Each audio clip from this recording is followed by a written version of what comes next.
है जिसको जीवन में सबसे अहम विषय माना गया है। पढ़ाई कर लीजिए, जॉब लग जाए, नौकरी लग जाए, मगर शादी को उसके बाद भी एक बहुत बड़ा अहम विषय माना गया है।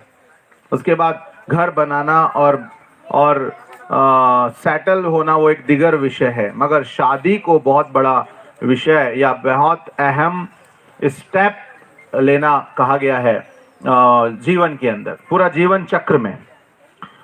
तो एक लड़की भी अपने परिवार के साथ अपनी 25% की जिंदगी बिताती है और 75% की अपनी जिंदगी अपने पति और उसके परिवार के बीच में बिताती है।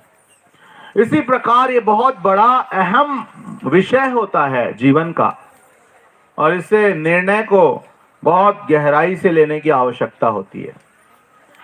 और यहां पर फिर हम आगे अगर बढ़ते हैं तो मेरे साथ उत्पत्ति की पुस्तक 2 अध्याय और उसका 18 पद पढ़ लेंगे।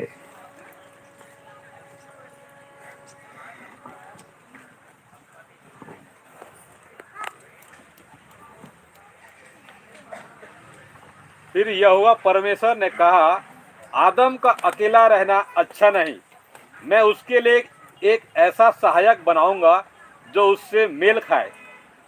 और अब यहाँ पर बाइबल में साफ बताया, परमेश्वर ने कहा आदम का अकेला रहना अच्छा नहीं, मैं उसके लिए एक ऐसा सहायक बनाऊंगा जो उससे मेल खाए। मतलब यहाँ बता दिया गया है कि मेल खाने वाला सहायक मैं उसके लिए बनाऊंगा।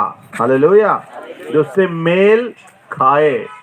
इसलिए शादी के समय में सब बात देखा जाता है, कद काठी रंग सब कुछ बहुत इंपॉर्टेंट होता है, और इसीलिए शादी के समय में वो सब बातों पे ध्यान दिया जाता है कि मेल खा रहे हैं कि नहीं खा रहे हैं, दोनों में मेल हो रहा है या नहीं हो रहा है। तो ये सारी चीजों को बात निर्धारित करने के समय देखा जाता है। और यहाँ भी लिखा है कि आदम का अकेला रहना अच्छा नहीं, मैं उसके लिए एक ऐसा सहायक बनाऊंगा जो उससे मेल खाए।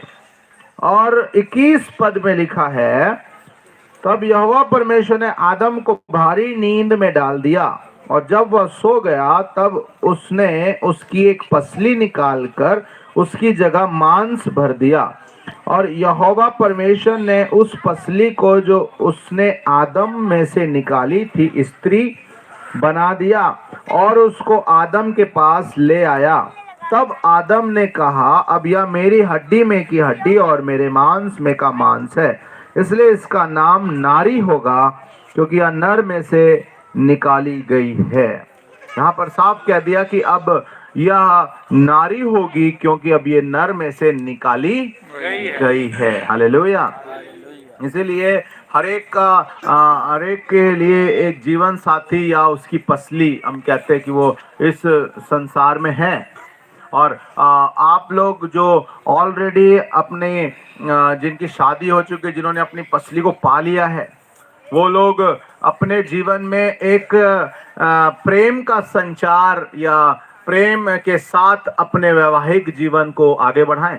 साथ में जो अभी एक विवाह के सत्र में बंधने जा रहे हैं, ये दोनों नवयुवक और युवती, इनके ऊपर परमेश्वर का एक गहरा प्रकाशन होने पाए, ताकि ये अब दो नहीं मगर एक होंगे, और नर में से ये निकाली गई हैं। इसीलिए अब इन्हें कोई मनुष्य अलग नहीं करेगा, क्योंकि ये शपथ जब अभी होगा तो शपथ ग्रहण के समय ये बात भी कही जाएगी कि अगर अभी किसी को कोई बात कहनी है वो कहे, वरन पूरे जीवन भर शांत रहे, क्योंकि ये दोनों परमेश्वर की उपस्थिति में एक होंगे और इनके बीच में परमेश्वर और हम सब गवाह होंगे।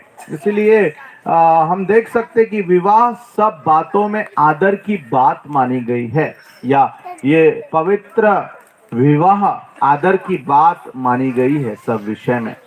हमारे जीवन के अंदर हम बहुत व्यस्त हो जाते हैं। कई बार पुरुष वर्ग को देखा गया अपने कामों में व्यस्त हो जाते हैं, परिवार की ओर ध्यान नहीं होता है, मगर आपके लिए आपका कार्य बाद में और आपका परिवार पहले होना चाहिए। परिवार को हमें प्राथमिकता देनी है। सबसे पहला स्थान अगर आपके जीवन में किसी का होना चाहिए